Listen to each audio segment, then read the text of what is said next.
pledge allegiance to the flag of the United States of America and to the republic for which it stands, one nation, under God, indivisible, with liberty and justice for all. Mr. Schultz. Here. Mr. Van Here. Mr. Moore. Here. Mr. Jones. Here. Any additions or subtractions to today's agenda? I have none. Take a motion. I'll make that motion. Support. All those in favor? Aye. All those opposed, same sign. Motion carries. Any corrections to June 25th, 2024 minutes?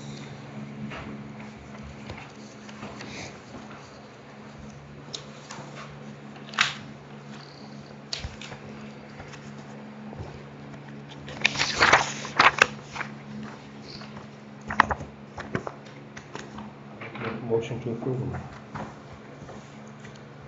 Support it. All those in favor? Aye. All those opposed, same sign. Motion carries.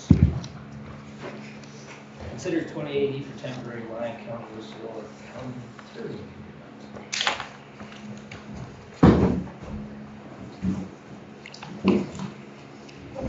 agreement. So we've been through a few iterations of this potential agreement. I know that last time one of the issues, I believe, was that for the portion of things that I was to take over temporarily, there was not to be any pay.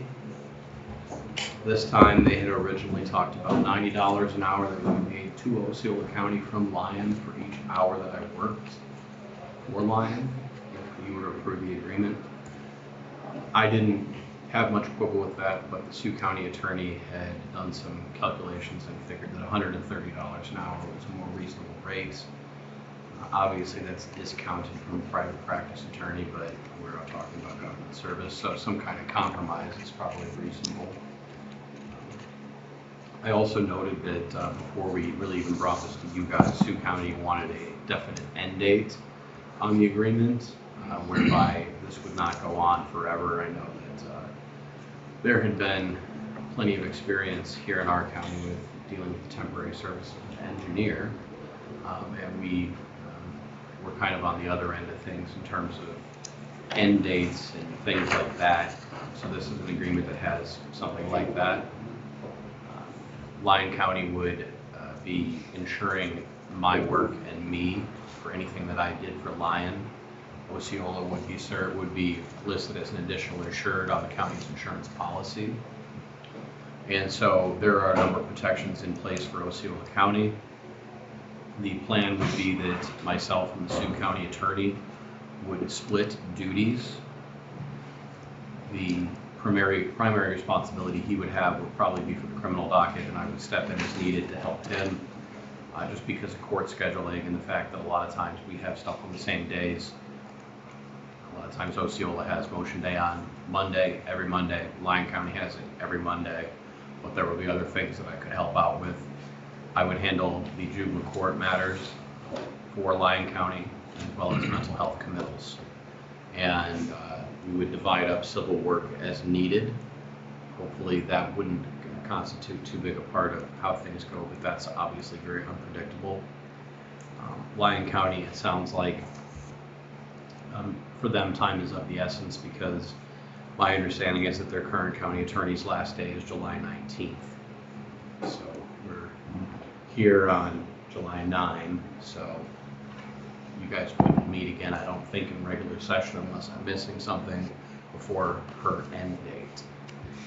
So I would say that I believe this is something that I can handle. The staff over in Lyon County will all be in place. No one is leaving as of right now.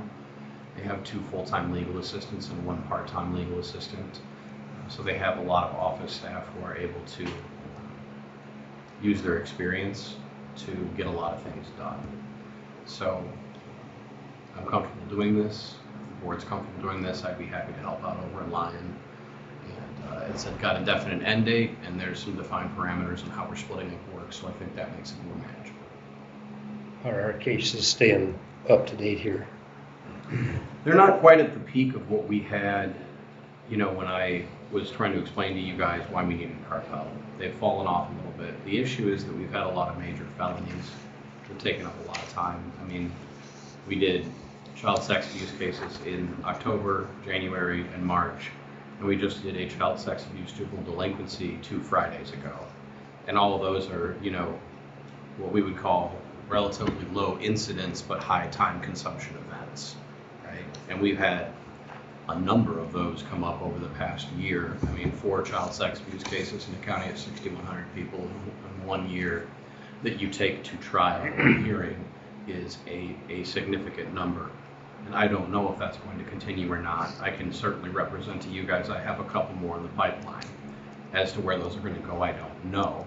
But to answer your question really directly, the raw numbers on how many cases we're getting has gone down slightly, but there have been a number of cases that are very time consuming that end up in jury trials or hearings and end up going on because of how complicated they are. And so that kind of, I think, skews our numbers. I can say that after, talking with the Lyon County attorney, their numbers are not necessarily as high as you might expect for a county that is literally twice the geographic and population size of ours.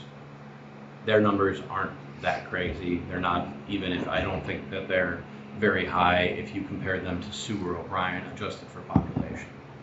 Those are probably busier counties. There's a reason why they have multiple county attorneys or assistants in each office. How long a period of time do they think this is going to be?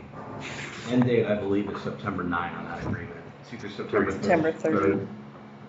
3rd or 9. So that's the definite end date, and if they wanted to come back and extend it for any reason, they would need to come back to us, just like we went to, say Dickinson when we wanted to extend that interim engineer's temporary agreement with us. And we have the ability to terminate with 20 days written notice. Yes. If it ever gets to a point where it's something that's not working out, we can do that. Are they gonna appoint someone else on there? That sounds like that's likely. They have the option to call for an election. I don't think that's very common when it comes to filling these vacancies.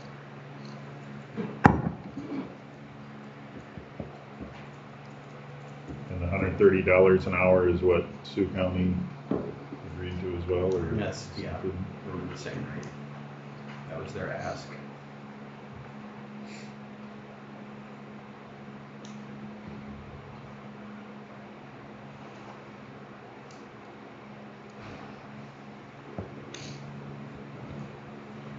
I guess for a couple months, I don't have a problem with it. I think it would be a good neighbor thing.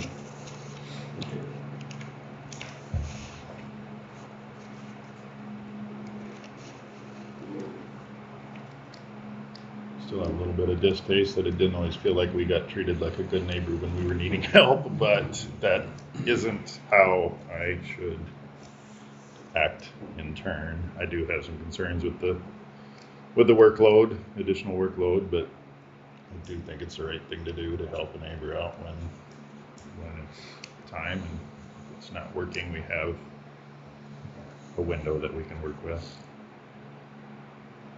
I would probably agree with that, Jason. And I don't disagree that, maybe things didn't work out with sharing the Lyon County Engineer Services last time.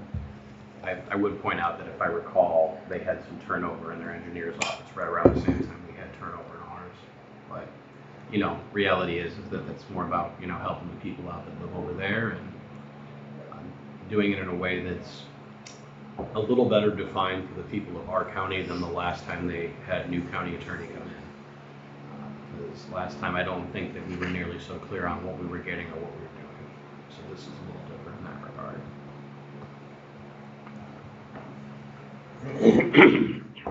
Any further discussion? I would make a motion that we do it. I'll support that. All those in favor? Aye. Aye. All those opposed, same sign. Motion carries. And we're at 850. Departments. Nick? So mowing, obviously. It doesn't matter if it's parks or if it's seedings or thistles, like we're mowing, doing a lot of that. Do a lot of fertilizing too. No, actually, turns out you don't have to do that. Getting some things cleaned back up after the floods, big deal, like everybody else, I think, worldly is dealing with, was corn stalks in parks, and then some dock work. We have 2 docks that are still falling underwater, and one that the water got, or 2 that it got so high that it floated, our floaters floated up off of their holes and ended up in places where they didn't belong. But all those have been reset. So camping has picked up the last couple of weeks at Hawkeye Point. It's been pretty busy. And as far as the Willow Creek project goes, there really was not a lot of activity in June. A lot of that due to the water. I will say the electricity is done, so all the new campground pedestals are juiced up. They still have to go get power over to the pumps for the mound system, but the mounds aren't built yet because they want it to be 100% dry when they do it, so their stuff doesn't get mixed together. And then, yeah, I guess what we're waiting on will be the mounds for the septic tank, and then final grade and seeding of about half the campground. And they need to come back and build the campground and the cabin pad to be another big thing. So given the current conditions, are you gonna be a little lenient with the weed compliance? I think we're always gonna have to. Cause I don't know how you get out to even spray some of that stuff, Right. cause there's a lot of standing water yet. Yeah. So I looked at a spot yesterday that I think I'm gonna follow drone striking on, just because it's the only way it's gonna work. We haven't done anything to it in a couple of years, and they're highly visible, so. But yeah, like, there's some stuff that there's just not much you can do about it. And they're everywhere, like. Yeah. Well, thanks, man. No one. So a week or 2 ago, or this earlier last week, we got the adjudication order and the juvenile delinquency child sex abuse case that we had been working on for a while. Adjudicated delinquent on 3 out of 5 counts, so we were glad to get a good result there. So that was a pretty difficult one. Found out last Friday that the Iowa Supreme Court reversed the judgment of the district court in a child abuse case that we had tried 2 years ago. So we likely will be trying that one again with the Assistant State Attorney General's office once all the appellate procedures clear through. Otherwise, have a couple cases that settled last minute for July, a couple things set for September, as well as our busy juvenile court with all the usuals and frequent flyers there. We've been working with Nick on the land swap for kind of conservation shooting sports sort of a transaction there. And now there's other things, but that's about it from my side. Next. So from the flood update, we lost one bridge down by Poet, and the bridge immediately downstream of that has been compromised with some scours, so we're still evaluating that one. We had 2 culvert locations where the road overtopped the culvert and tore up the culverts, so we're repairing those. May City, we had backwater flooding in May City, so we're following up that with a project to regrade the ditches along Walnut Avenue and install flat gates to try to prevent backwater in the future there. Our gravel roads, we're starting to make some progress. We'll be able to start opening some of those roads up this week that we had closed. The 822, 834 HMA project, we're starting to schedule the pre-construction meeting for that. That project will probably not kick off until late summer. We're expecting it kind of mid-summer. Truck shop, all the exterior steel is up. We'll be looking at spray installation this week, and we'll start moving towards interior work, garage doors, and the other interior stuff. Equipment-wise, our 4 tandem trucks, the snow equipment is being installed right now on them. We're going to go up and preview that next week, make sure it's to our liking. They're about 25% done. They want us to look at that before we get too deep into that. So we're expecting to get those trucks in a couple months. And then personnel-wise, we were able to fill all 3 of our open positions, so we're going back to full strength this month. Well, just normal, nobody's stuff, was wondering about when they start adding on over there, what we're gonna do with the trees, if we're gonna move them somewhere else, or if they're gonna be 86, along the sidewalk over there, and they'll probably be, in the way of when they do the construction. And they're nice trees, I don't know if they would be utilized somewhere else, or like the evergreens over here, if we get rid of the 2 evergreens and maybe move them over to where the evergreens were. There's 4 smaller trees, but that's all I was kind of wondering. It's just something to ponder on. I don't have to be into them right away, but eventually they'll be to the point where they'll have to be either hauled to the dump or utilized, I guess. To see where they flagged that out, nobody made any mention of having to do any tree removal along the sidewalk there. But, just something I was wondering. Not really my world, but I'm guessing they can be moved. They're not too large to. I don't think they'll move every tree or not. I think we can get the right guy to do it. I have no idea what it costs, the guy would just have to. But anyway, that's everything I got, otherwise just normal. Well, do whatever else when we get here, so. Thanks, Sharon. Yep, it's more of the same, just concerned with the water damage, mostly for where we're concerned is basement finish.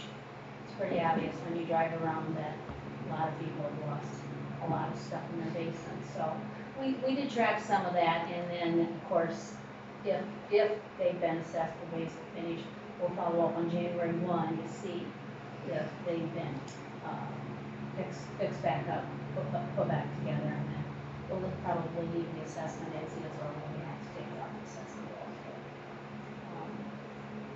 Like a town like Melvin and May City, if they had basement finish, it probably never was assessed because Melvin was notorious for getting water in their basements.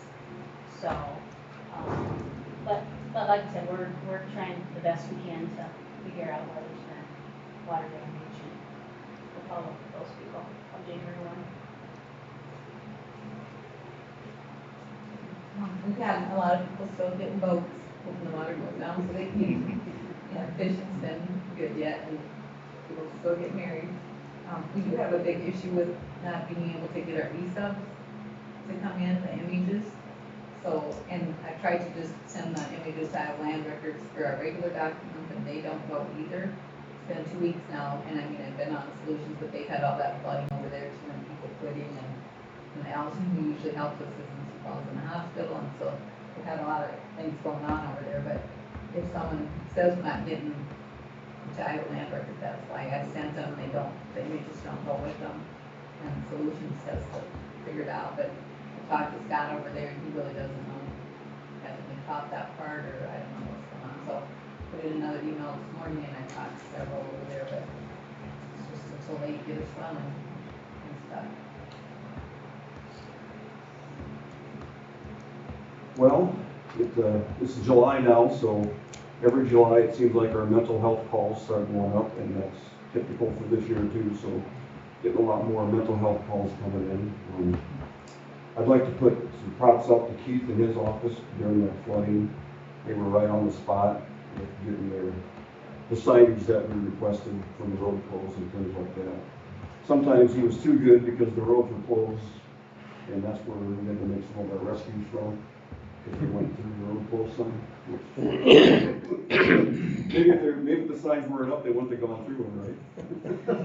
But no, you guys did a great job. People can go around sign, they'll go around sign. It's very much appreciated, thank you. Chantry's, go ahead. The meeting with John last week, I didn't see an update on that, or when he came up last for the jail project. Yeah, that was just pretty much, they had a couple engineers in for some of the utilities, the gas lines and things like that. And then we just kind of went over the blueprints, and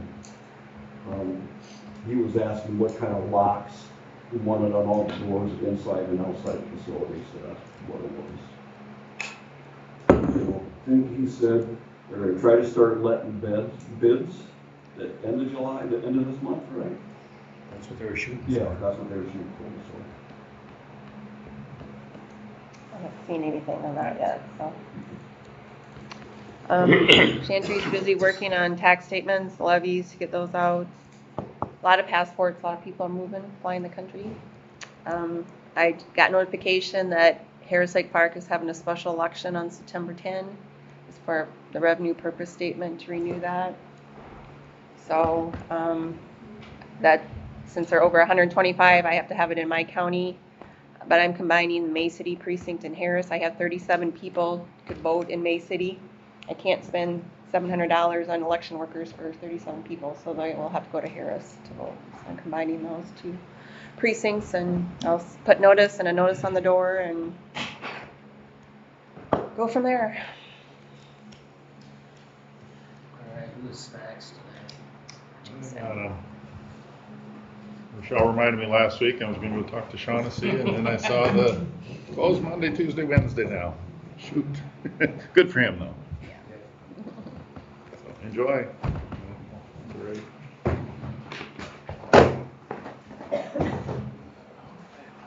I guess he's old enough he can do this.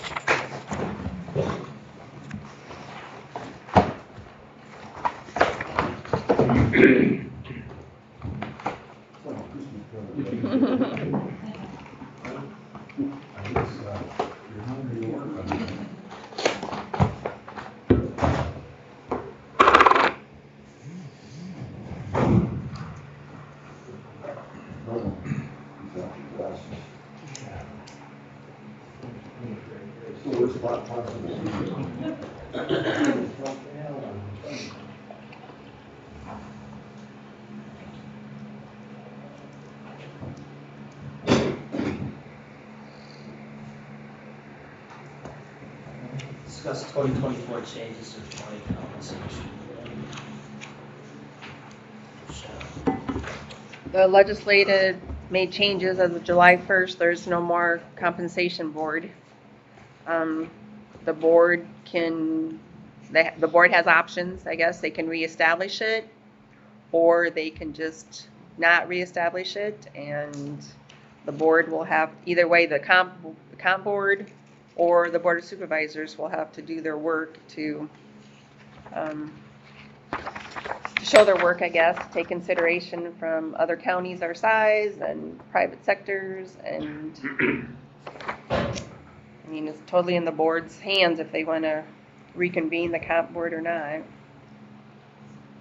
Or you can, I think it's a year-by-year basis that you have to, you can either have it for 1 year or not, and the next year you can do the same thing. I think it's a year-to-year decision by the board of supervisors. I was under the impression if you did the resolution to establish one, it just stayed. Until you, Unless you took action. until you took action to resolve it. I'm not sure if that's Yeah, I could be wrong. correct or not. Just saying you wouldn't have to make the decision annually, but it can be.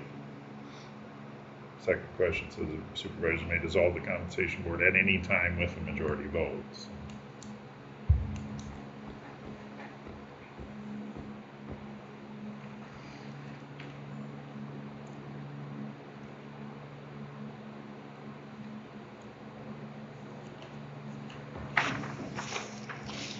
If, you know, if the board decides not to reconvene the comp board, then probably 2 members would probably have to, you guys would probably have to appoint 2 members to do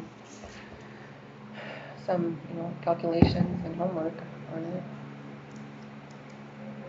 You guys wanna ponder it, or do you wanna make a decision on it today? I guess if there's no interest amongst the majority of the board, it could just well be decided today, but I'd like a little more time to consider it. I think there are pros and cons to both. One thought I'd had, if we do institute it, since we can disband it at any time, if we have trouble getting representatives or things like that, we could try to see if there's a willingness amongst our population to participate, and if they're not being filled, we by default would have to take that on ourselves. But I don't know, I don't have a strong final opinion on this yet, but I think it'd be good to consider for a bit yet. You guys wanna table it on the show, what do you think on that? Mind asking if the elected officials have any comments they'd like to share or talk to us individually or? No, whatever you decide is fine with me, yeah, that's.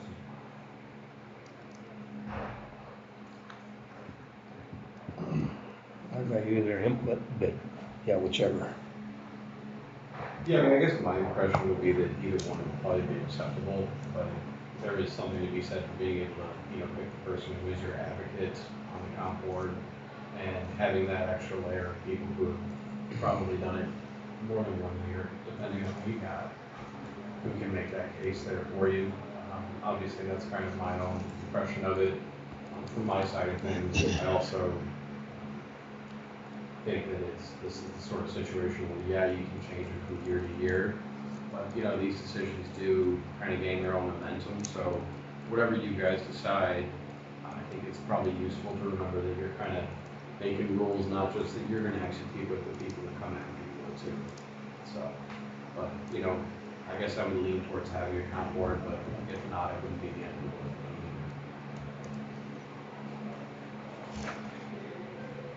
Kind of like most homes, I think it's nice to have the public involved, is, you don't have, that values you and doesn't need to.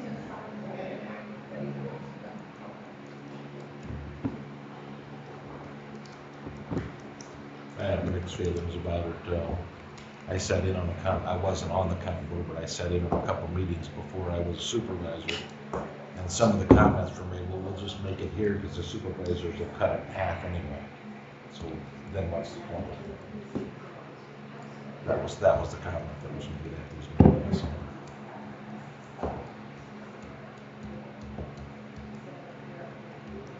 And these changes make that go away, whether it's us doing the work or comp board now. It can't be done that way and be compliant with the changes, but.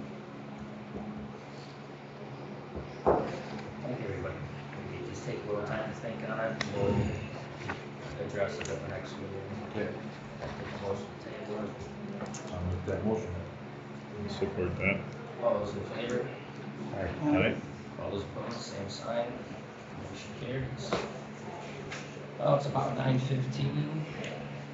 I think we can probably squeeze in these appointments quick for 2 appointments for that part of the hospital. Bob Otis for, I guess that's EMS. Yeah, they were just appointments that I didn't get in time for the last meeting, so Caitlin, Can we do it all at once? yeah, as long as you can. Make a motion to appoint Caitlin and Tracy and Doug, Lila and me. I'll support that. All those in favor? Aye. All those opposed, same sign. Motion carries. Approve appointment of Charles Bowles, casual part-time dispatcher jail. I'll offer support to that. All those in favor? Aye. All those opposed, same sign. Motion carries. Appoint Mark Graves as the Allison Township trustee. Make that motion. Support. All those in favor? Aye. All those opposed, same sign. Motion carries. Now it's 9:15.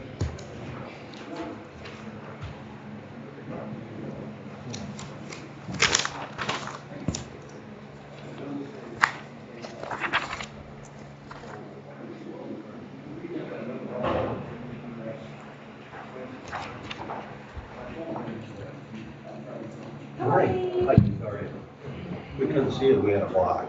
We didn't know if Kevin was Yeah. keeping us out or in. We didn't know if we were wanted or not. All right, we're ready. All right, liability insurance rule updates. Okay, what I'm gonna pass out first, Jay, if you wanna take one and pass them around, got the donuts this. I can do that too. What we're passing around now is what last year's premium was. And unfortunately, I'll be passing out. Oh, I was gonna Let's just stick with that. Yeah, I'd like to. I wish I could. And what the new renewal premium is. It's It's up about 50 grand from last year. Now, just to inform everybody, I'm sure you all have homeowners. If you haven't experienced a 20 to 40% increase, you will. Mine went down. What's that? Mine went down. Mine too. So you must have taken away What's the coverage drop? then. Yeah, right. And it's just a bad predicament that the industry is in. I wish it was different. There's carriers out there that are pulling out of the state because the losses are so bad. I did call the underwriters just before I left, and it's no reflection on your premiums because it's shared with all the other public entities in the county with ICAP. Everybody's premiums are up 25 to 30%. And the reason that they're, like in Sibley, or Osceola County, I should say, their loss ratio is running around 400% for what we pay to claims. And once we finally get the final numbers on the secondary roads building, it might be higher than that yet. So, but like I said, that doesn't reflect anything on your premiums. The whole industry shares or the whole state shares in that. As you know, we've added quite a bit of new equipment. We've added some more, no more liability. We left the liability. There is an option if you guys want to buy some more. I didn't bring that along because I figured we're at 5 million right now. And is that enough? I don't know. You know, just as an example, the school, EMC has experienced, not in Sibley, but for their school board program, they've had 2 claims that have been over 8 million. Yeah, in schools. So I don't know what can happen out there. I don't know if it's enough. But there is an option if you want us to look at higher limits of liability under excess.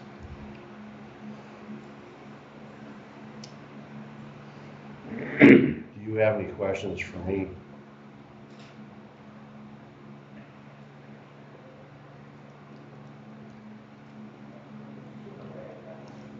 Like I said, I wish it was different, but this is just the state of the industry right now.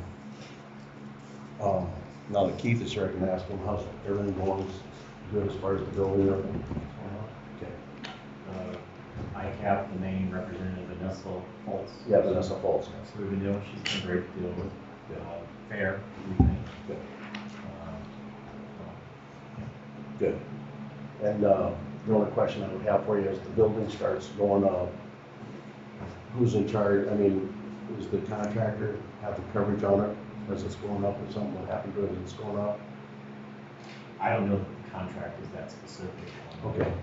So maybe as materials arrive, maybe we should start putting coverage on that secondary roads building. Okay? Just as a reminder. In case it falls over during construction or something. Yeah, in case we have a storm or I'm gonna drive by it, it's up. Yeah. So if the wind blows it over, who's in charge of it? We do have some coverage there, but probably not enough on that building, so we should probably start getting that on there. At this point, there's very little materials that are not in place. Okay. They had a lot of materials stocked out the last. Right. But now it's pretty much all been used. Okay, all right, so maybe we should do that. We'll get it added. And at that time, it won't be any increase in premium to the county. It won't come on until next year. Okay? So basically all our increases were in property coverage for the Yes. majority. Yep.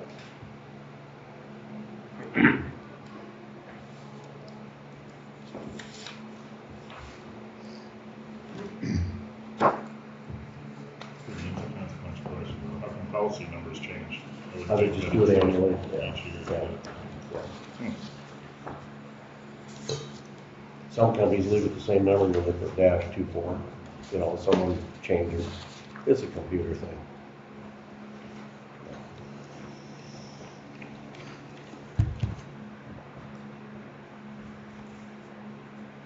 Would you like us to look at, well, give you an idea what it'd be, you know, to increase the excess? Be nice to know. Okay.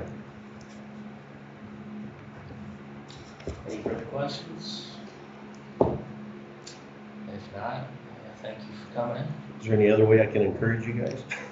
Sorry about the bad news, I really am. Thanks for your time. Thanks, Have a Al. good day. Thanks. Approved Northwest Iowa Regional Housing Trust Fund financial reports.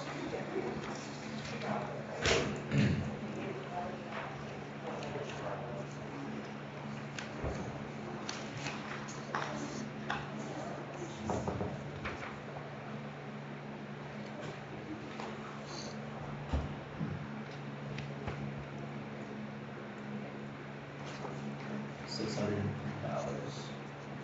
It's just based on population and backside. They do. Anybody want to make a motion? I'll support it. All those in favor? Aye. All those opposed, same sign. Motion carries. Approved ambulance write-offs.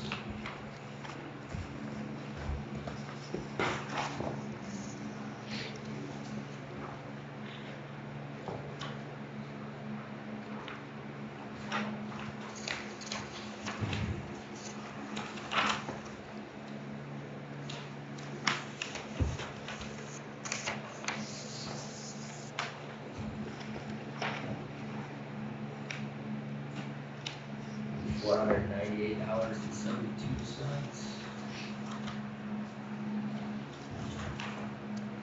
Take a motion unless anyone else has a comment. I'll make a motion to write them two off. Support that. All those in favor? Aye. All those opposed, same sign. Motion carries. Approve resolution 1/24/25, annual zoning and right-of-way permit fees for removal storage sheds. Steve? Yes, this is something that I kind of put forth at the last meeting when there was discussion about selling those unused buildings at the ambulance site as kind of a way to remove a disincentive for someone who would possibly put in a bid and then have to turn around and pay fees to move the building. So this would essentially waive zoning and right-of-way permit fees, which could be moving permit fees or new building permit fee to put the building in place, that kind of thing.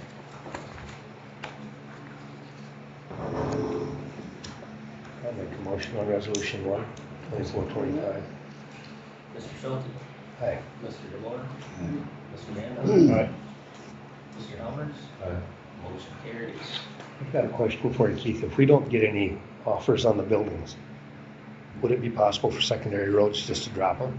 Just tear them down. Just tear them down. Yeah. Probably, I mean, our loader would probably knock one of them down. One of them looked a little bit more substantial, but one of them's pretty flimsy looking. I mean, otherwise, when we tore down the other structure, we paid Pete Clausen, that's a much larger excavator to do that. These are pretty small, yeah. Okay. Approved nonprofit contract with Rides.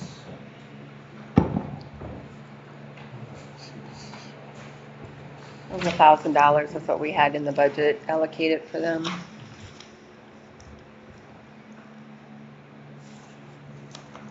I'll make that motion. All those in favor? Aye. All those opposed, same sign. Motion carries. Approved certified tax levy rates. That's that big spreadsheet that Chantry did for you.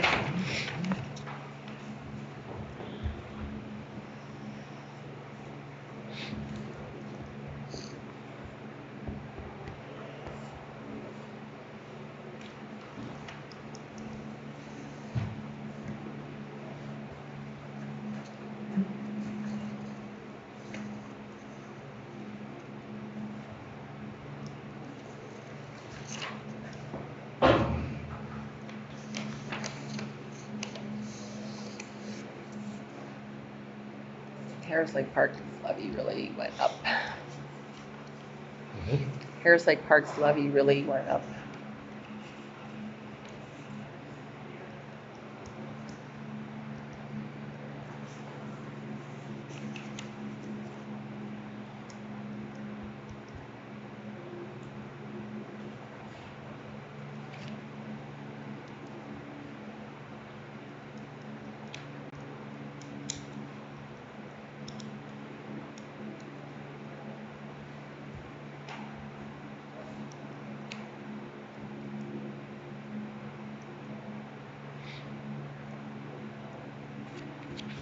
township levies show up on here too.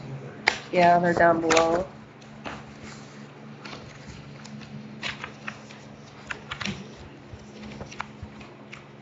I think they're where the cities are, that is where the townships are.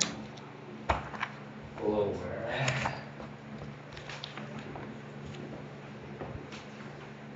Bifocals. Right here is township levies. Okay. It's probably good. It would be spread it out more than, this is what current levy, or last year's levy, this is next year's levy.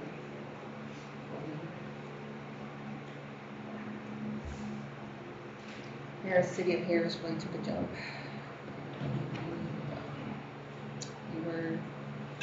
Harris was just last year, went up to this year. Yikes. Yeah.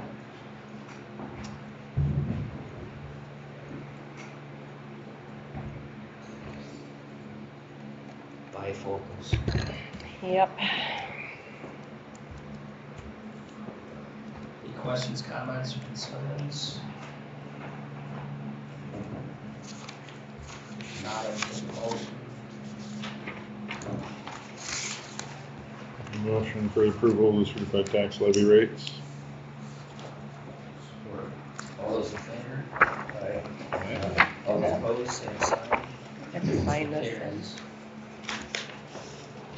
Discuss, consider resolution of conjunction with Iowa Utilities Board of Authority when I come in domain.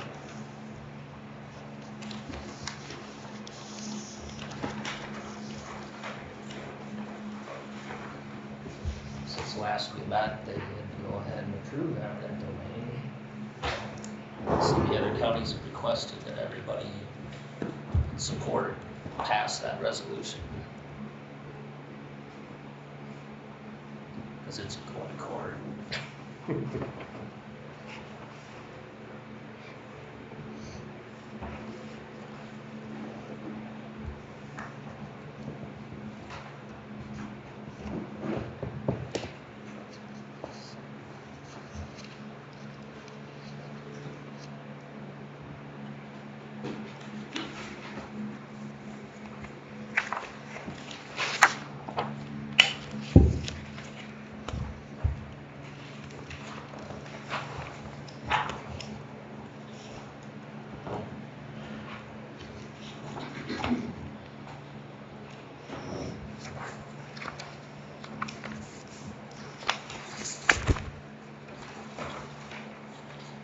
On the whole, I agree with it. The place where it says that someone is seeking private gain through a taking of private property that doesn't provide public use, I think is arguable. And their statement that the primary purpose is clearly private economic gain, I don't know, is entirely something I would support. But on the whole, there's a lot of good points. Well, I know it's part of the party platform if you're running as a Republican, you know, I guess that would domain. I know I wouldn't be happy if they don't go through our ground. It's one thing taking it for a highway, but if you're using it for private business, I think that's what everybody's issue is with it. I wonder how far down that we go. Tax credits should be questioned just as much as eminent domain then, because they're using that to encourage climate change as well. No, I'm not saying Summit, other areas they use tax credits to incentivize accomplishing the same thing. I would like to see more consistency across the board then if we're gonna take a stance on the issue, but. I just like to support private property owners. To say that we're not in favor of their property being taken.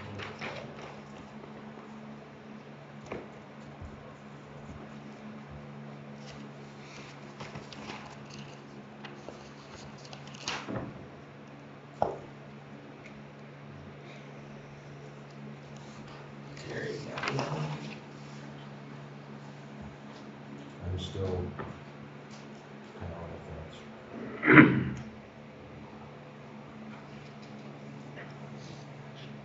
If they didn't like it, wouldn't make them take it in my land,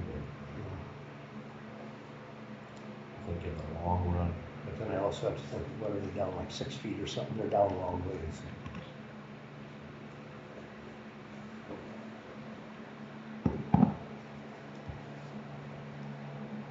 Well, we brought it back up, there's no further discussion. I guess it will be just that. Just leave it on the agenda going forward. Unless somebody wants to make a motion to kill it or not do anything with it, but it doesn't seem like there's any appetite. I can't make the motion as the chair, so we will continue on with our 9:30. Morning. Morning. And you're gonna keep it brief, right? I am. I have a half hour. I was, if that, maybe. This one needs to go to Michelle. You look like Dave, who are you though? I know. Yeah, exactly. Here's got the news release and stuff Okay. in it too. Okay.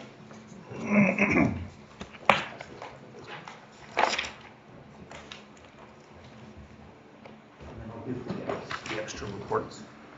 So this news relief is, if they don't publish it, I don't have to pay for it, right? Right. And I can give it to them if they don't publish it, Yep. or something I Yep. can do about it. Correct. That is correct. Thanks for having me this morning. I appreciate it. I know you got a very busy day, so I will try to accommodate you on that. The fiscal year, we're doing 22-23. It was a very consistent year with prior years. So what I'm going to try to do is just hit on the highlights. You guys have all heard my whole spiel before.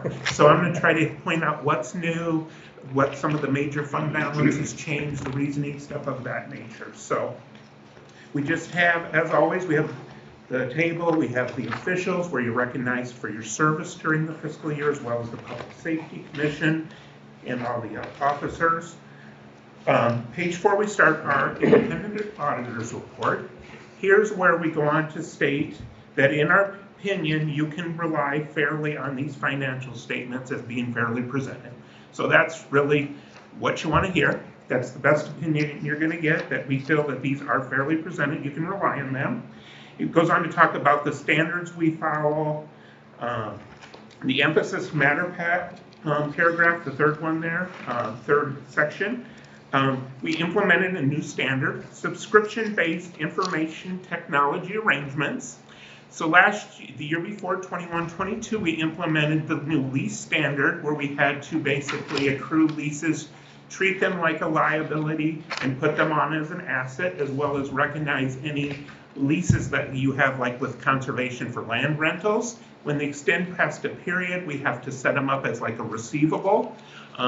Basically, they did the same thing with subscription-based information technology arrangements. So they're basically talking, for you guys, it's mainly your solutions, because you have a 5-year price rate guarantee. In essence, it's like you have a contract for 5 years. So we have to set that up as a payable and as an asset, and then they basically kind of amortize them back. So you kind of create an asset, you create a liability, and they offset.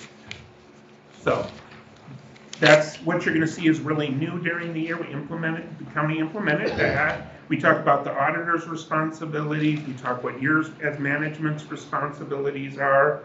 That we talk about the required supplementary information that no opinions rendered.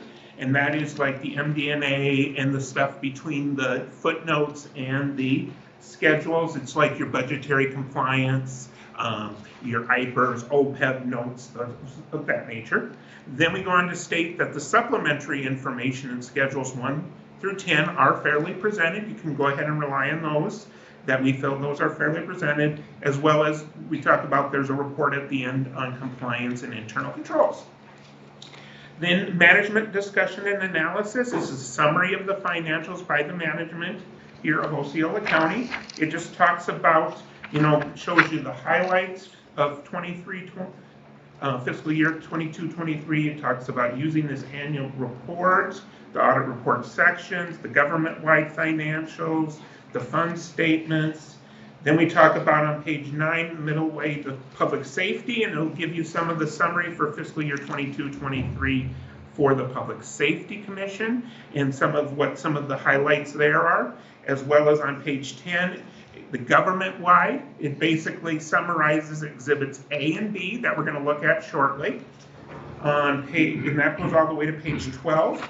Then we get into the individual major fund analysis, the major funds, which is exhibits C and E. And we basically, management gives you kind of what's the highlights for the fiscal year of the, for your major funds. And that goes on to page 13. Then we go on to talk about your budgetary highlights, of which is on pages 63 and 64. It talks about the different amendments that you had and the reasoning for those amendments. We talk about capital assets, and it kind of summarizes those. It also goes on to say, see note 5 for more information on that.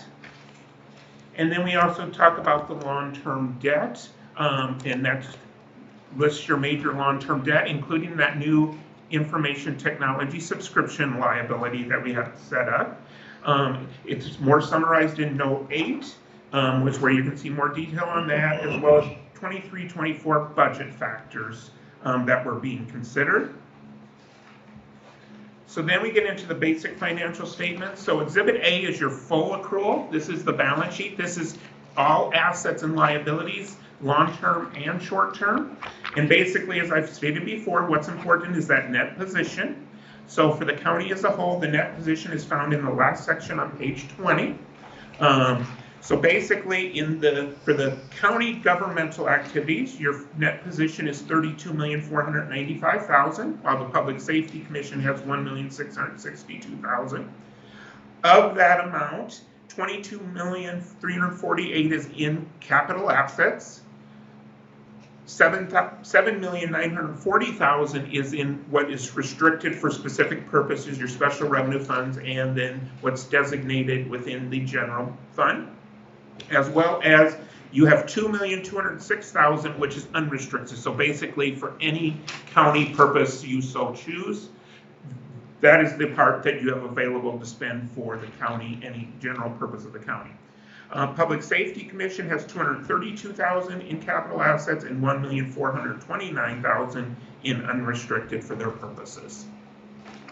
Then Exhibit B basically is the full accrual, and here it shows you in a columnar approach what each of the functions needed to be generated by general revenues to support them. So we start with the expenses, what was generated by grants, charges for services to come up with what the net cost was for that function, and then it lists the general revenue that was collected to help offset those some of those deficits.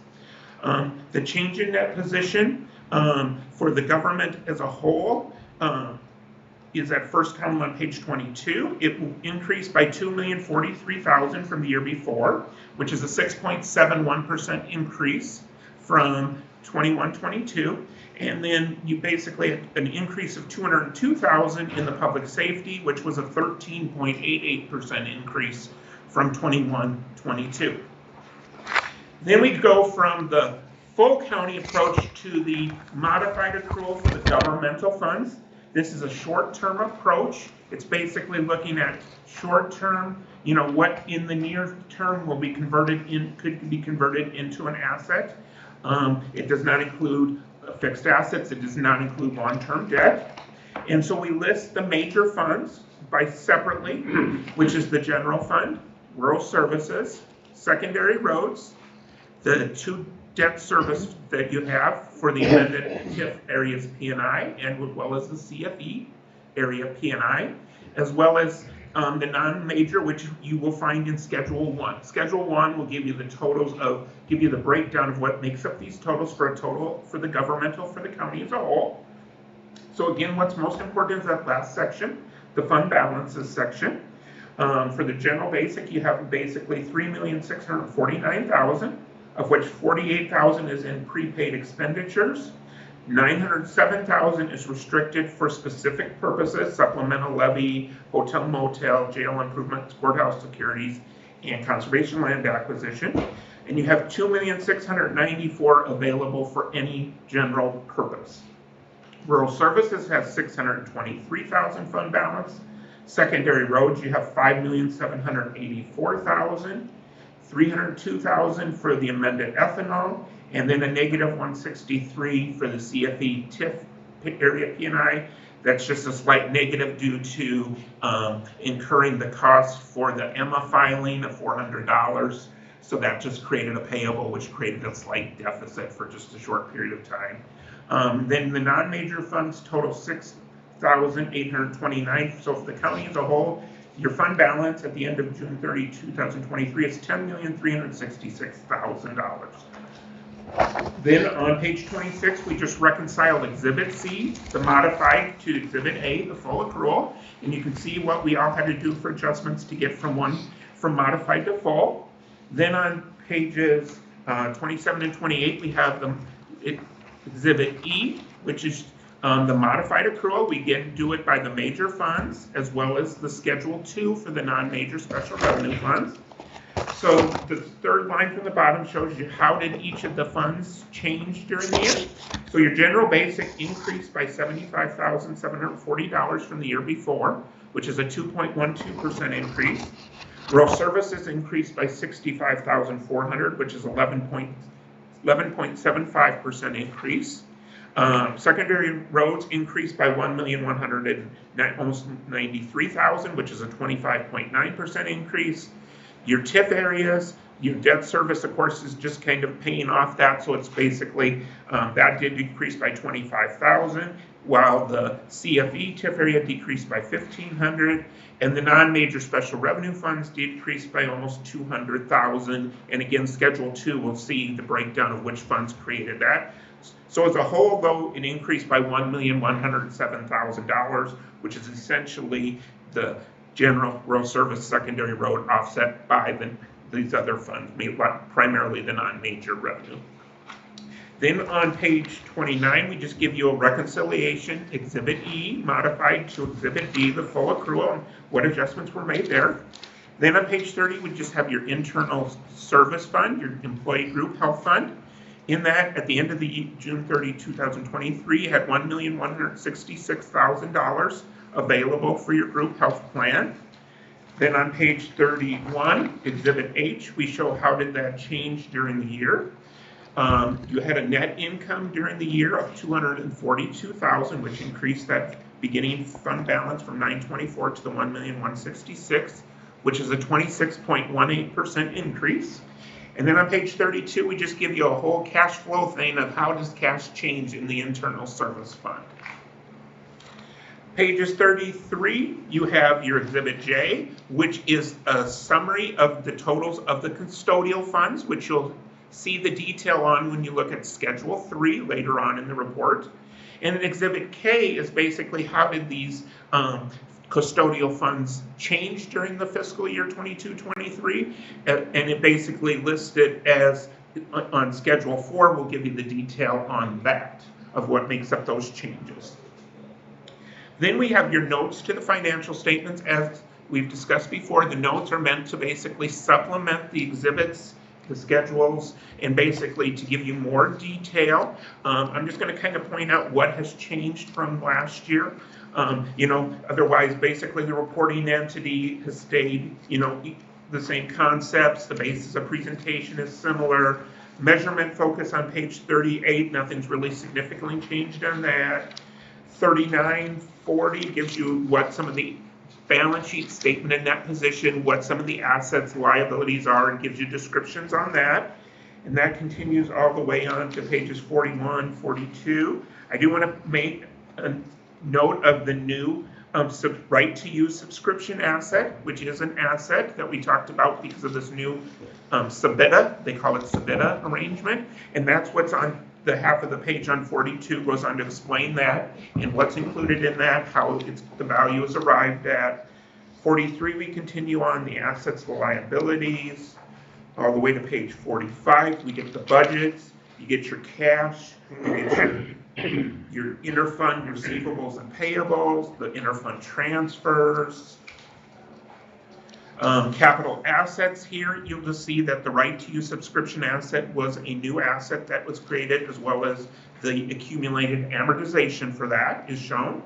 Then you have your land leases that was new for 21-22, and we list each of those. And then we basically go on to talk about what was due to other governments, the long-term liabilities, and lists each of your long-term liabilities and well explains them, what's the amortization period, what makes them up. And the one thing you do want to note is the new IT subscription liability is included in there. Then we go on to talk about note 9 is the IPERS, and explains how IPERS is arrived at, that whole actuarial report, how it's determined.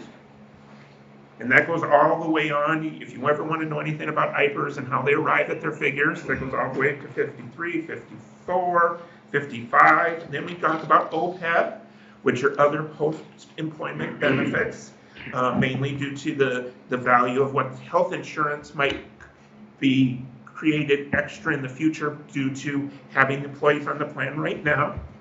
Goes on to talk about the OPEB liability, how did it change, what percentages, how's the actual report determined. We go on to talk about note 11, the risk management that you're part of ICAP for primarily as well as commercial insurance for workers' comp. We talk about your health plan and how did that change during the year, what makes it up. We talk about the different development agreements that you have for the county, where you have development agreements. We talk about what was rebated to them during the fiscal year, what has been rebated to date, and what is available to possibly be rebated in the future going forward. And it talks about each of those. It talks about, a couple of arrangements you approved an assignment of the development agreement from, for instance, from JRJ to KJSJ, explains those. It also talks about the very last paragraph, how during the fiscal year you did give MBN Brothers LLC $152,370, in which then the general basic is going to be tipping that for that development agreement as well. We talk about tax abatements. We talk about the intergovernmental agreement you have with the Northwest Iowa Solid Waste Agency. And at this time, you haven't had to accrue any liabilities for that. My understanding that may be changing in the future. But this does talk about your arrangement with that. And as of the June 30, 2023, there was no liabilities you had to accrue yet. We talk about some deficit fund balances that were at the end of the year, mainly due to TIF, timing of the new emergency medical services fund. It just goes on and explains those. Commitments that existed, estimates, subsequent events. And then we talk about this a bit in how it changed and how the assets equal the liability, so there was no change in the net position reported. Then we get into page 63, 64. We talk about your budgetary, and we compare your total for the county for all governmental funds in the first column. We take out the drainage funds, since you're not required to budget for those, to come up with what the actual results were for the county on the cash basis budget. We list your original column, original budget in the first column on page 64. We list the final budget, and then we give you the final to the net variance. Receipts came in $2,172,000 better than what you had budgeted. Disbursements as a whole came in $854,982 better. And as you can see, none of the functions were in a negative, so all of those were complied with in accordance with budgetary compliance issues. And as a whole, you came in $3,027,000 better than what you had budgeted for receipts and disbursements. Page 65 just reconciles the cash basis to the modified accrual basis. So basically the cash basis budget to your Exhibit E. Then we do the same thing for the Public Safety Commission. First of all, the actuals listed versus the adopted versus comparison. So receipts came in $29,000 higher than what was budgeted. Disbursements came in $93,000 higher. So as a whole, you came in $122,000 higher than what was budgeted for the Public Safety Commission. Then on page 68, we just explained to anybody who's reading it how the county sets its budget, how it does budget amendments, how other funds set their budgets. On page 69 and 70 just talks about basically IPERS and what your shares of the percentage of IPERS was compared to the rest of the state, and what's your share of the liability, your assets, all that, as well as the Public Safety Commissions. Then on page 71 and 72, we just list what you contributed and Public Safety contributed to IPERS for the last 10 years, as well as what the payroll was that on which you paid IPERS on for those 10 years. Page 74 just talks about what are the assumptions, what are the main factors going in and determining IPERs when they figure it out and they do the actual calculations. And then we do basically the same thing where we talk about for your OPEB, what was the changes in OPEBs, what are some of the ratios, and then goes on to talk about as well that for public safety, and then we give the notes of what makes up that for the OPEB as well. Page 79 and 80 talks about the modified. So as I said on Exhibit C, basically this is the column for the non-major special revenue funds. This makes up what is in those. So you can see the fund balance is what is important. We're going to compare that on the next page when we look at Schedule 2. So we can kind of see for each of them.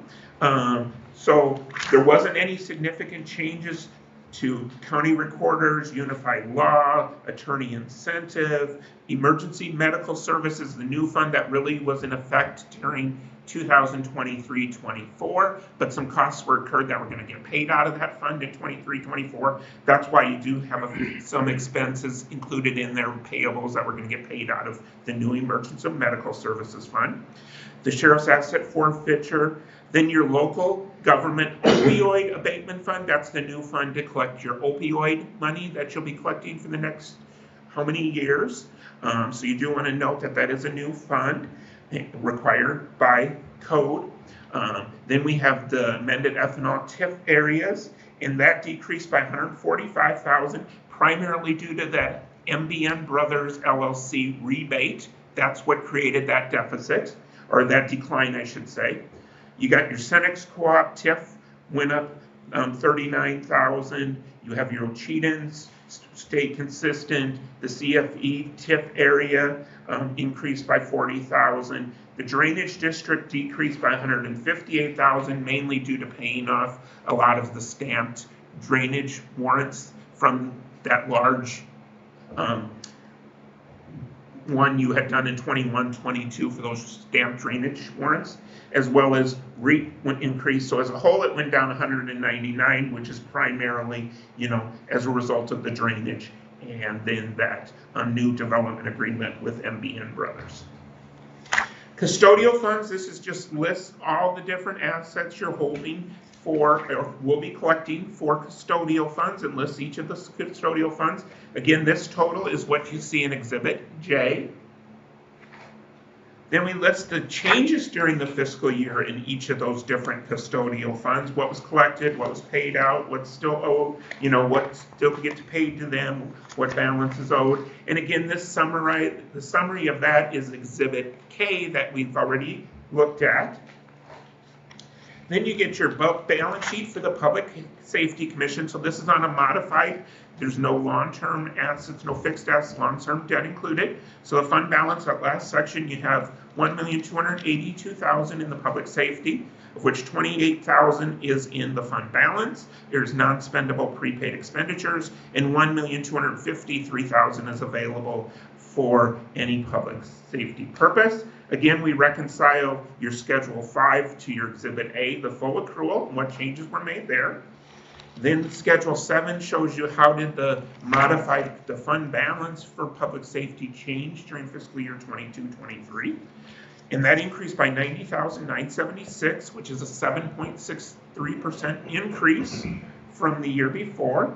Then we show you again the reconciliation, how do we get from Schedule 7 to the Exhibit B in full. And then this is a good comparison, so you can see the revenues for the last 10 years, first for the county governmental funds, and then the public safety. Again, it gives you that 10-year comparison, so you can kind of see by revenue category, by function type, how have the expenses changed over the years, how does it compare to the last 10 years. Gives you a good chance to see some trends, gives you just a good comparison over a 10-year period. And the same with the Public Safety Commission. Then we get into the report on internal control and compliance, and that's that report that I talked about at the beginning. Again, this just talks about internal control, what tests we do. The purpose of this report is to explain our testing of internal control and how we test compliance. It is not intended to give you an opinion on internal control or on compliance. It is just basically meant to say, based on our procedures performed, these are things we identified that we feel could maybe enhance internal control, as well as some compliance issues that maybe should be tweaked in order to comply with Iowa code existing standards. We talk about what is a material weakness versus a significant deficiency. Then we get into your schedule of findings. First section is on internal controls. The comments are very similar to prior, so I'm not going to go into detail on any of them. They're really similar if you look back in the last several years. We've got the segregation of duties, inventory, counting procedures, informational systems, job rotations, collection procedures, use of county vehicles or equipment, ambulance records, financial reporting, management procedures, some payroll issues, capital asset records. The new one is a bank reconciliation.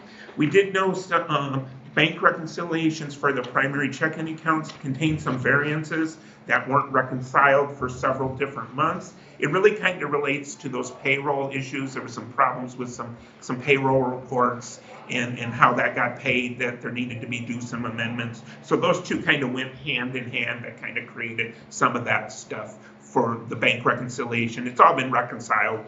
It's just, as an auditor, we like to see that within a month, within for sure 2 months, it's reconciled, and then maybe those things like the payroll issues are identified a little quicker. So, certified budget you complied with. You did not exceed your function or the amount appropriated for any department. However, there was a couple timings of one of the budget amendments. One of the papers missed the publication, and then for one of them they published it only 7 days before, and they're supposed to be 10 to 20. Rochelle showed me she had gotten to them on time. They just didn't get published timely or just were omitted by mistake. Questionable expenditures were complied with, travel expenses. $6,000 is now the related party limit. We did note that the transactions with Mega Inc. did go over $6,000, and there was no budgeting, there was no competitive bidding on that, so we do know that should be considered. Ocheyedan Press is okay because it's only 2003 on non-publications. Publications do not count. Board minutes. I got a quick question on that. We're working with Sibley Sheet Metal right now with our AC problems, and I'm sure that's probably gonna exceed $6,000, and they were listed in the previous audit as a conflict of interest, so do we need to bid? We have determined that technically they are not married. So we're good to go even though you guys had that in the last? Yes, and that's why you do not see it in this one. We did eliminate that because we did determine that they were not married and talking with her, and so we didn't talk with the state auditor, and so it is not deemed to be a conflict. So we did remove that. So then we don't have to. You do not have to do bids. That's helpful. Yes. Thank you. Thanks. Thank you for bringing that. I appreciate that, because yes, that is a new, in the past you have seen that. That's the reason it is not there now. So thank you for bringing that. Restricted donor activity compliant bond coverage.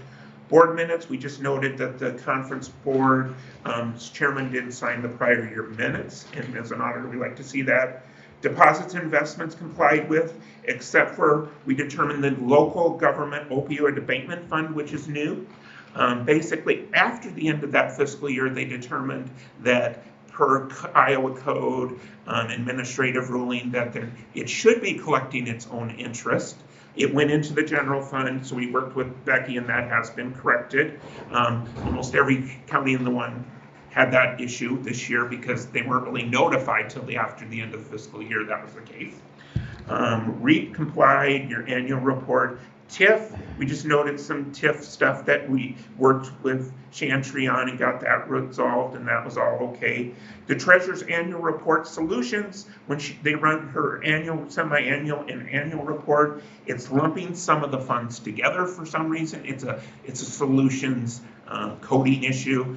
We talked with Becky she was working with Solutions to get that resolved. Basically, they're lumping the general, some of the TIF funds, and the health insurance all on one, and as an auditor, you're supposed to list each one separately. So, I see that was in last year's as well. correct. So hopefully, yes, we talked more with Becky about really talking with Solutions and getting that resolved. So, thank you. Financial condition, some of your funds just had a deficit position, as we note here. None of them are of concern to us because you do have plans because of the TIF arrangements, the new funds, to get those eliminated, no concerns there. And then we did note that the assessor's disbursements exceeded the amount budgeted. In their minutes, they had an amount budgeted that was different than what was the actual adopted budget was, so we have to go by the adopted budget, and so they did exceed it compared to the actual, what was published budget and adopted, so that's the reasoning for that. How much did they exceed it by? Almost, I think, close to 30,000. So how do you have the statutory authority without amending the budget to spend that money? You technically don't, and that's why it is technically a non-compliance comment. Where was that 30 grand spent at, or what did it end up going towards? That I could not tell you. You'd have to visit with Sharon on that. I apologize on that. I do not know. But like I said, if you look in her minutes, what the expenditures approved to spend did not match what was in the published and adopted budget. And I think that's what created the conflict. I think she was going, so I'm not sure the number that came out that was in the minutes, why it was so much higher than what the adopted budget was. And it matches what you had on your system was the lower amount. So we have to go by what was published and what the adopted budget stated. So there might have been some confusion there. You'd have to visit with Sharon on that. Questions? I think I got all my answers. Thank you. And look at that. I took it right at a half hour. That is a new record for me. That's a couple minutes over. I think we started a minute. Thanks, Dave. Thank you, guys. I appreciate your time. As I said, I did go through this in a hurry. I'm always welcome to visit with any of you in regards to anything in the report. Please contact me at the office if you have any questions. Get a hold of Rochelle. She can get the questions over to me. We'll be happy to address them. So thank you for your time. Appreciate it, and take care. Thank you. And we'll see you in a few short months. It'll be here before you know it. It will. Thank you. Have a good day. Thank you. Appreciate it.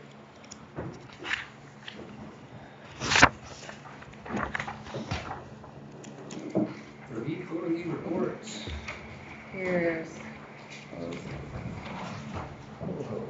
That's not an action item anyway, right? it is not. This is info.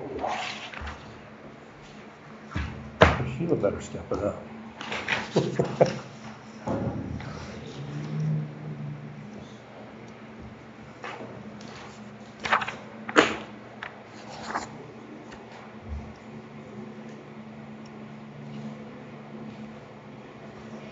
No.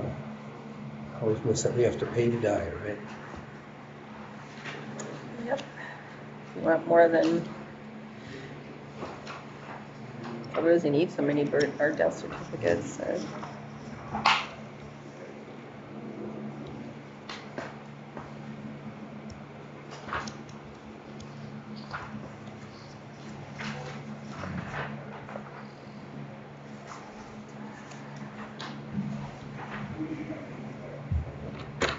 Well, look who brings in all the money.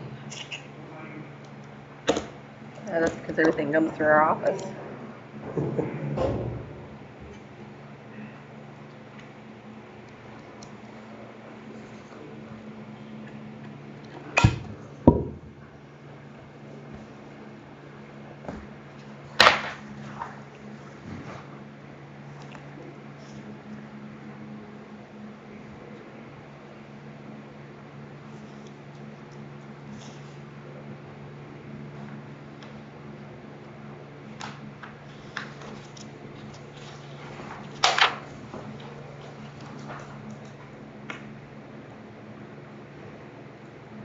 So that payment for the shop, have we gotten any money from insurance, or we just turn that into insurance? Almost all the money from the insurance. insurance so far, sitting in my account.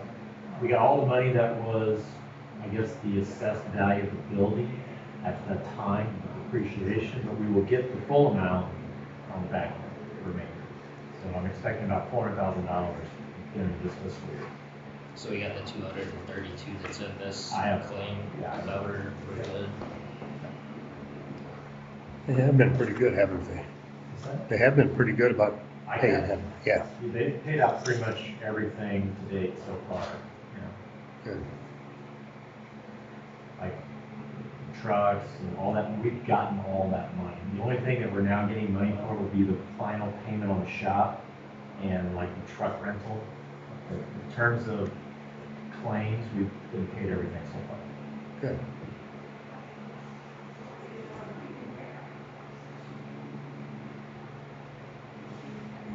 And we'll have to do a budget amendment though, because the trucks didn't get done last fiscal year, and the building isn't as far along as we thought, so money I had in last year's budget didn't get spent. I'll have to do an amendment at some point when we do budget amendments. I have to do one sooner than later because of the jail. Yeah, when that time comes, I'll adjust my budget to what didn't get spent last year. Any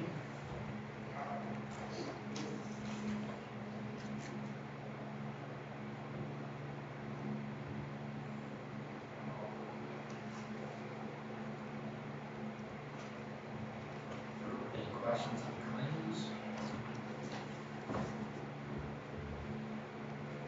Make a motion with that.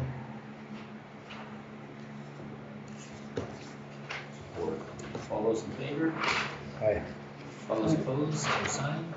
Motion carries.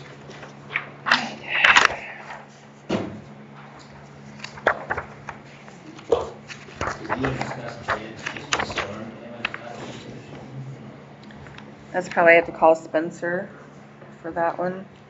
Ew, that's not part of the drainage. No, it's a separate thing. I can call him if you're ready for him. Only one I have to see one thing. We are covered at the fairgrounds. We did not get a 2080 agreement put into place, but Bill found insurance to cover any people out there for now. We're still working on the 2080. But as far as everybody being covered liability-wise, no one felt comfortable with that. Okay. But we still need to get something in place, so. I said to him, the example was, we had this 2080 with Trails Committee, and then they handed us $100,000 bill. I said, we need to get something in place so we know who's paying what.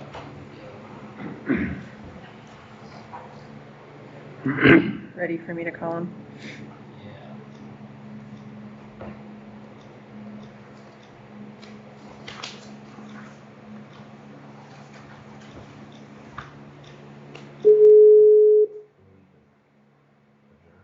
No, this is still part of the agenda. It's the last item on the list. I thought the same thing. Hello? Hey Spencer, this is Rochelle. How are Hey, you? Michelle. Pretty well. How's Good. everyone there? Good. We haven't adjourned out of our regular meeting, so now we thought to review and discuss that drainage storm damage documentation yep. or that you wanted to talk about the board with. Yeah, sure. So I guess just kind of quickly on the storm damages, I had sent over an email with a few photos that we had just taken. I had somebody kind of just drive around to look at a couple ditches there to see what things look like. Generally noticed, I guess, kind of hit and miss. Some of the districts didn't seem to have too much of any damages to the open ditches, but some of them did have some washouts and sloughs, things like that.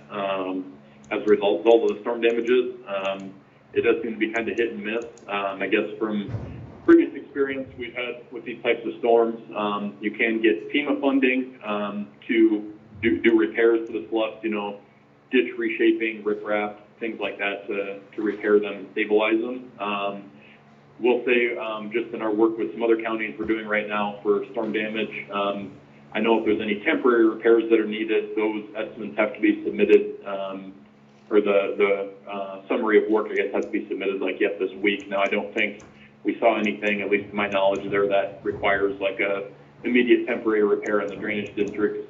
But if there was stuff for permanent repairs, they're asking for preliminary estimates to be submitted as soon as this week. The emergency management is, and I did check with the individual who was, I guess, assigned to Osceola County just to see. So I guess right now I don't really know the full scope of any damages to any of the ditches. Just looked at a couple of them and it looked like there were some sloughs. So wanted to kind of check with the board and see if it was something the board wanted to pursue. I think kind of in the short term, what we could do is continue to communicate with the Homeland Security, State Homeland Security, submit some estimates based on what we've seen, and then kind of determine, keep things moving and then determine what's needed from there. I'd have to imagine probably the best route to go would be to, once we've kind of identified which drainage ditches have some damages, to fly the drone over them to document those, and then you'd have to continue to work with Homeland Security to kind of determine what they all need for documentation of those damages. So, Is our EMA director doing any of that? Have you visited with Dan? did you start with the question about the emergency management? Yeah, have you visited with him about what's going on? Or Yeah, I did. Yeah, I did call him, talk with him, and just checked with him, and he said he had not done anything with the drainage district yet. So I guess that's all I really know. I visited with him yesterday to kind of see who his contact was there locally. So. Oh, okay. Did, you might want to check with him again, because I think you may have called him while he was driving. Oh, yep, okay. So he didn't take any notes, and he really didn't know who he talked to. Oh, okay, sure, yeah, I can call him back, yep. Are we federal disaster? No.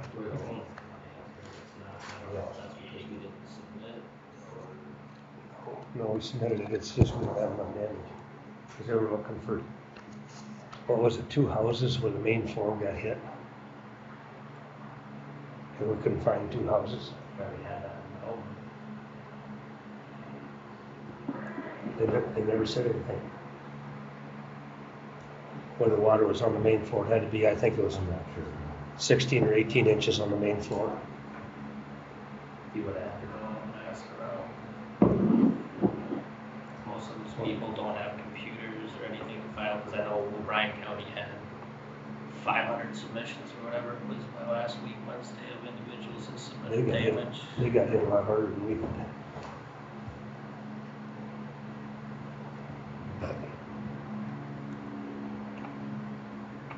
But anyway, no, visit with Dan about that, Spencer. Sure, okay. Yeah, I'm not sure, I guess, so to my knowledge, like I said, to my knowledge, there's no like temporary repairs needed, at least for the drainage districts immediately. But for permanent repairs, I did try getting a hold of Homeland Security to figure out kind of the timeline for that. I've not heard back from them yet. Once I know more about that, I can certainly share that, and I can connect with your emergency management again to see if it is, I guess, is kind of, I can connect with him and see what he's done. Is the thought of the board that he might be able to handle some of the FEMA communication documentation, or what's the kind of the thought there, I guess? If we're not federal, can we get any of that Homeland? I'm trying to remember, we're rated something, I don't know what it is. I forget what it is. Do you know, Spencer, if we're not federal disaster area, can we get any of that money? I would have to check with the Homeland Security to see. It may be such that you could still get some funding, but not as much. Because I know, like in past, we've had where some of the funding comes from FEMA and some comes from state Homeland Security. So I would have to talk with the rep there to see if we know any more about that. I know, like, just I guess, for example, down in south of you guys down in the Missouri River Basin there, floodplain in Monona County, may have heard we had levees that breached down there and had a lot of flooding, so that's what we're working on right now, is just some temporary repairs to those down there. So those are obviously a little more urgent than anything you guys might have. But yeah, I would have to, I guess, ask to know a little more about what funding might be available, so. That's all everybody's got on that. But I guess kind of what I'm hearing is maybe I can do a little more homework and come back to the board with a little more information to see how we might proceed, if we want to proceed with anything on this, so. Either that or have Matrice to do your homework. Yeah, she told me that she met you this weekend, so small world, huh? Yeah. All right, if nothing else, we're gonna move on to drainage. I take a motion to adjourn. All those in favor? Aye. All those opposed, same sign. Motion carries. We'll look at drainage district 943. Any changes to the agenda? I don't have any. Take a motion. Make the motion. All those in favor? Aye. All those opposed, same sign. Motion carries. Approval of the March 4th, 2022 minutes.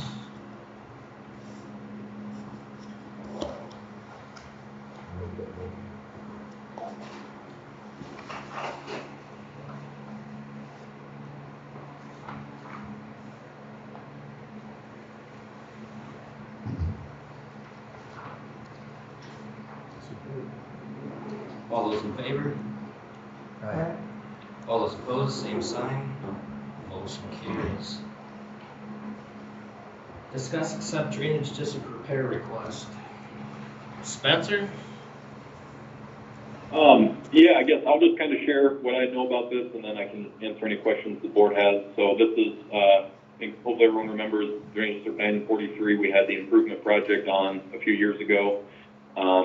Recently this spring, Rocky Marco had called me on a couple different things with this. This specific one in the Feldkamp property, originally I guess there was a request that it would be investigated, or I think the landowner asked Rocky to investigate it because he felt like maybe there wasn't a tile connected or something got missed. And Rocky had reached out to me, and we actually had documentation from our construction administration and from televising that the tiles were connected. So we shared that with Rocky. I think maybe he had dug up the tile for the landowner to show him. I'm not sure. And then last I talked with Rocky, I guess the landowner had felt that his field wasn't draining as fast as it should after some of the storms we got. And so I think that's what led him, my understanding anyway, is that's what led him to file this repair request. His repair request is regarding the capacity that the main is undersized. I provided, hopefully the board got the email that I sent over to Barb and Rochelle, kind of summarizing it. You know, what the system was designed for, as far as the mains go, and how much water they can drain, and then obviously how much water we received through those storm events. We then did just take a look at the site on about a week after, it would have been a week after the rains approximately, and took some photos. There was some standing water in a few isolated spots throughout the district, and then there was some drownouts and standing water in this landowner's field. Majority of those were not on or near where the improved main was. They were out adjacent to that in his field, which is drained by a lateral, which was not improved as part of that project. So then additionally, I guess we observed kind of through intakes and such how the tile was running, and at that time the tile was running quite a bit, but actually wasn't even running 100% full. So I guess that was kind of our observation. My understanding from talking with Rocky is that the landowner felt like the main is undersized and causing a restriction. I guess what I can provide the board is that, you know, what I kind of explained in my email, that it was sized on between a 3/8 and ½ inch drainage coefficient. So that's, you know, how much water per day it can drain. They received 10 inches of rain, approximately, on those storm events. It appears that the main is functioning as it was designed, based on our field observation. Without knowing any more information, I would have to think that potentially any restrictions and drainage in his field would have to be due to that lateral that goes through his field, and likely not in the main. That's kind of what we know now, I guess, based on what we just kind of looked at while we're in the field. And that, I guess I'll kind of leave it at that and see if the board has any thoughts or questions. I know I was out there and looked at it, and he had a lake out there for quite a while. So something's gonna have to be done. It's 10 inches of rain in 2 days, nothing's gonna handle that. Boys, before, he's never had that problem before. Nobody had the problems that they had before this year. I don't know how you would ever get a facility large enough to move that much water for that short a time. Well, the way I understand it, the lateral wasn't sufficient. Well, he's saying that the main's. Yeah, the main's big enough- okay. Big enough to take. Yeah, but he needed to, Yeah. he needed to make that lateral then.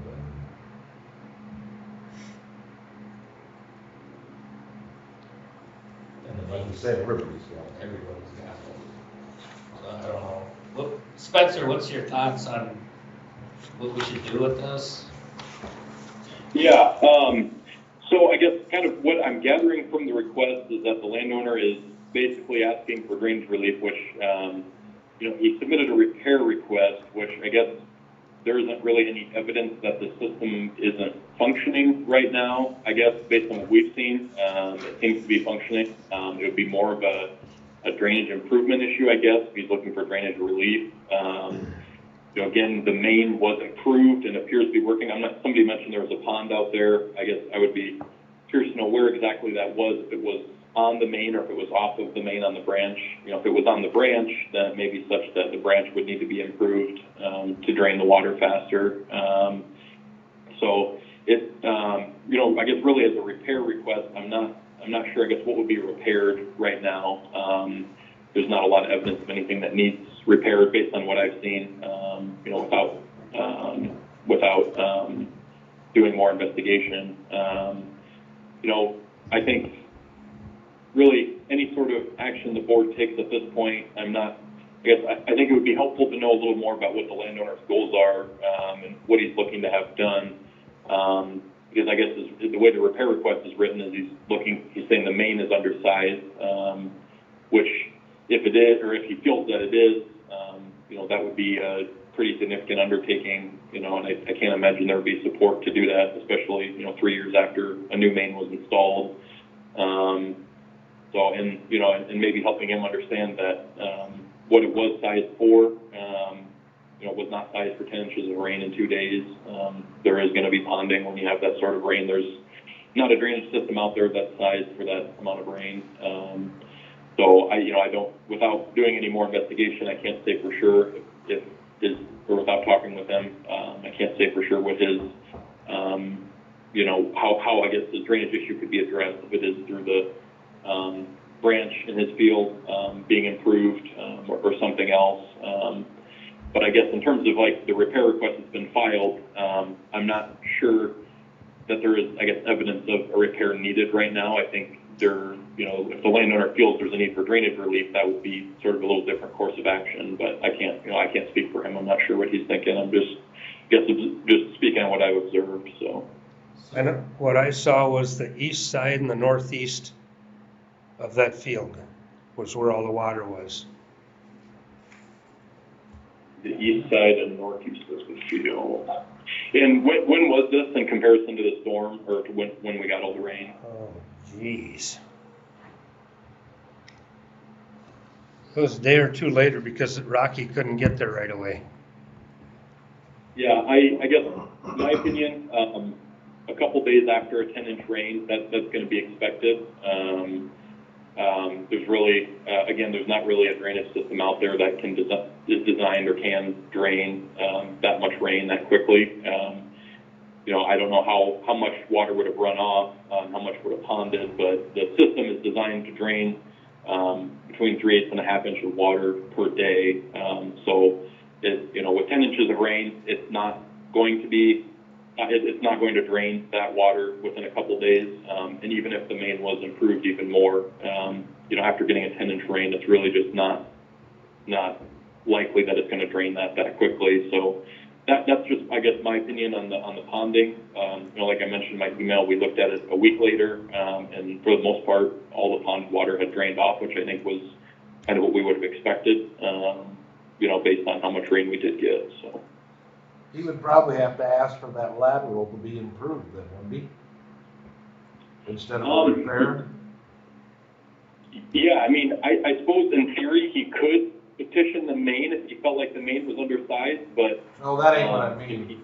He said lateral. No, no, sorry, I should have, yes, I think you're correct on the lateral. I'm not sure if the landowner thinks that's the case or not. I think, and based on his repair request, I think he thinks it's the main, but again, I don't know that, that is the case. So yes, he could definitely petition the lateral for improvement, and that would probably be the best course of action to, improve the drainage within his field, in my opinion. Does he have private tile already, I'm assuming, that goes into the lateral? He has access to the main, then why not just dump it in the main and not bother with the lateral? But Do you want to follow up with them, Spencer? Yeah, why don't you call him and talk to him and see if you can, Sure. Yeah, I can do that. I can talk with him a little bit and try and figure out a little more what he needs. I guess my opinion for the board today is I'm not sure that there's really, in my opinion, there's not a lot of action the board can take today to address this issue without knowing a little more information about what the landowner wants. But other than, I guess, if you'd like me to reach out to him, I'd be glad to do that. yeah, talk to Rocky too. Yeah, I have talked to him before. I can reach out to him again and see if I understand a little more. So. All right. Any other comments, questions, or concerns? Not, I take a motion to adjourn this meeting. All those in favor? All those opposed, same sign. Motion carries. Any additions to the agenda for Village District 3? I don't have any. Approval of the June, that's the approval of the agenda. Support. All those in favor? right. All those opposed, same sign. Motion carries. Any corrections to the June 25th, 2024 minutes? Make a motion for their approval. All those in favor? Aye. All those opposed, same sign. Motion carries. Site condition at branch 152 project update. Spencer.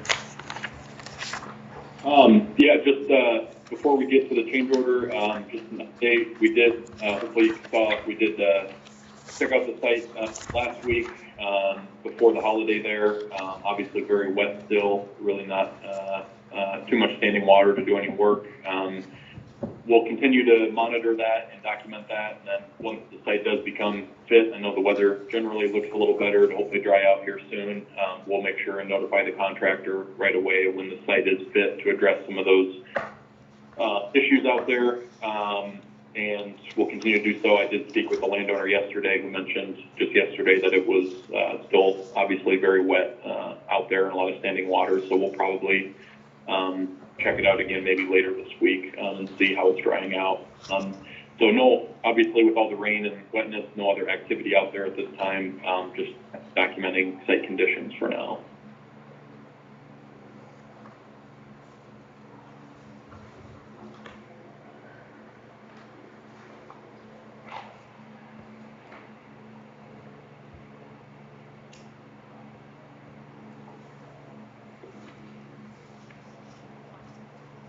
And I guess I don't have anything else in the construction update, and I think the other agenda item was the change order, so if I can move on to that if nobody else has anything.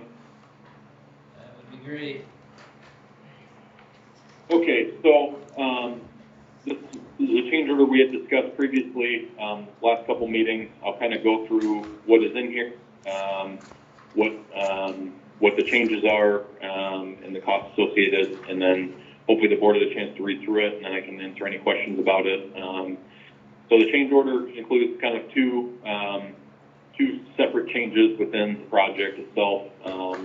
The first item in the change order is increasing the quantity for the topsoil bid item for the branch 152 portion of the project. And again, this has to do with the waterway portion of the project. Originally, within the project, we have included, and it's still included, that the waterway needs to be reshaped, and that's, incidental to the work, at an average topsoil strip width called out in there. The original part of the design was that basically the waterway would be reshaped, and then all the excess spoil would be leveled directly adjacent to the watershed, to the waterway. It'd be reshaped right there to allow it to be farmable, and then allow water to still enter the waterway through sort of grading to drain into the waterway there. So again, the idea being returning the land to its prior use of grass waterway and then farmed adjacent, while minimizing disturbance through the landowner's field. That's typically what we see for preference from landowners is that, and we kind of summarized in the change order there what resulted in a wider strip area being needed. Some of it has to do with installation methods, which again, I think we talked about a little before. There's a little bit of an unknown going in.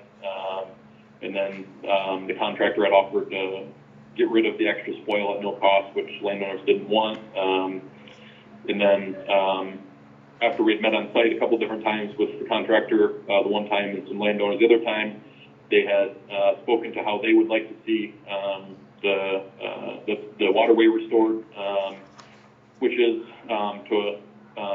typically we try to minimize the disturbance, but they actually would prefer if the disturbance was wider within their field to spread out the spoil over a much wider area and feather it back into the side slopes adjacent to the waterway.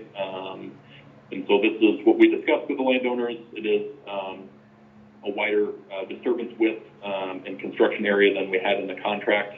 Talked through that with the landowners on site, and they had indicated, the ones we spoke with had indicated that, they wanted to see this done in sort of a wider disturbance area to get rid of the spoil over the wider area.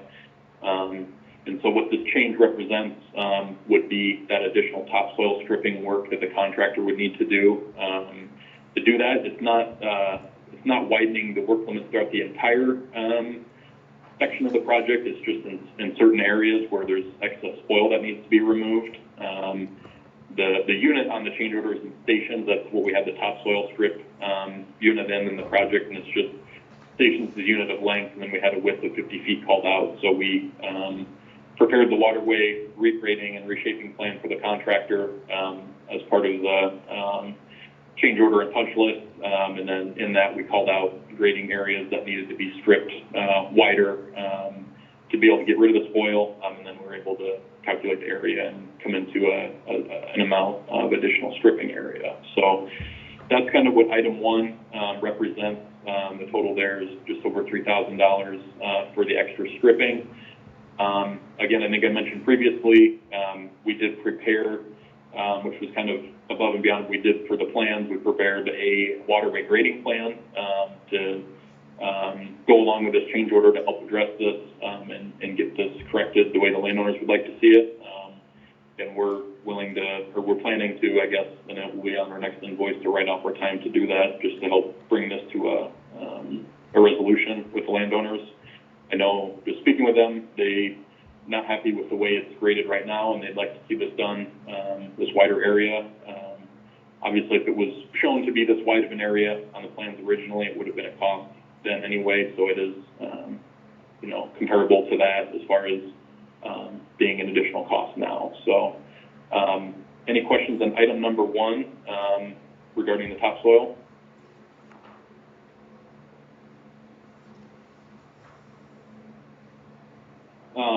I'll move on to the other items, which are all 2 through 5 are all associated with the tile alignment change. This is, again, we previously talked about the tile on the Rashi property. Just as a quick summary, while the project was designed and before it was bid, to our knowledge, that property, the area there was a livestock pasture, and there was a lot of trees overgrown. And we weren't aware of it, I guess, being any differently. And so for maintenance concerns, as far as long-term maintenance, we don't like to have piles going through acreages if we can avoid it, just for maintenance and access and trees and all that. So we have the alignment going around. We found out, obviously, after it was bid, after talking with the landowner, that the sort of ownership situation of that property has changed, and he plans to clean up that portion of the property and actually return it to farm ground and farm it. And with that change, that obviously changes the consideration for where the tile would go, and he had requested that the tile be realigned through this sort of natural low area in the field, and then be installed basically close to the existing tile through the low area, knowing now that that won't be an acreage and livestock pasture anymore in the future. The first kind of items 2, 3, and 4 are it's a little shorter alignment, and then we have more fittings to sort of zigzag through there, and then a little less topsoil stripping. So that sort of result of changing the alignment. Those, you can see, I think we kind of previously mentioned, are just about a wash in terms of extra cost for more fittings, but less cost for shorter tile alignment, resulting from the change. And then item number 5 is really the big one, which is the clearing and grubbing of all the trees through there. I did put on the first page of the change order, I talked with the contractor about sort of pricing all the tree clearing. I know there was conversation about the landowner may be willing or able to do some of the tree clearing. So what we included in here is basically the cost to do all the tree clearing through the work limits to install the pipe through here, which we broke it down by kind of tree size. There's a lump sum price for all the brush and saplings and small trees, and then there's a per tree price for the different sizes of the larger trees. And talking with the contractor, he wanted to set it up this way, pricing wise, that way if there was less trees that he had to clear for whatever reason than all of them that we have counted, there could be some savings there in terms of, if some of the trees got cleared or whatever and he didn't have to do it, then obviously we could pay accordingly based on whatever was actually cleared out there. So the total tree clearing area is about, it's just over 1.5 acres. Typical tree and brush clearing and grubbing pricing we see is usually $10,000 to $15,000 an acre for something like this. So this is a little on the higher side of that, but is within reason of kind of what we typically see for clearing and grubbing, these types of things. This is called out as well that the clearing and grubbing for this would be stockpiled on the Rashi property there nearby, and I've talked with Jeremy about this, and he was in agreement with this. They reviewed the area where we would stockpile, and he was good with that. I did also talk with Jeremy yesterday after kind of finalizing the change order about the pricing changes and what we have gotten from the contractor for pricing for clearing and grubbing. And he was appreciative of, I guess, being shared that he was comfortable with it. So again, this is a change that we had previously talked about, something that the landowner, this landowner has requested. It is, another one of those things that, if we had known some of this information ahead of the project, we may have considered doing it this way anyway. So both kind of items on here are items the landowners are requesting and are aware of, to my knowledge anyway, the additional costs related to. So, yes, that's sort of my recommendation would be to approve the change order to address the things the landowners would like to see. But I'm glad to answer any questions there might be on the change order.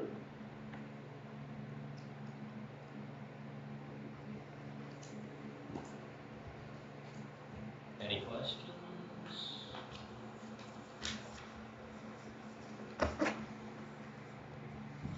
I would take a motion to approve the change order. Motion for approval. Support. All those in favor? Aye. All those opposed, same sign. Motion carries. Anything else, Spencer?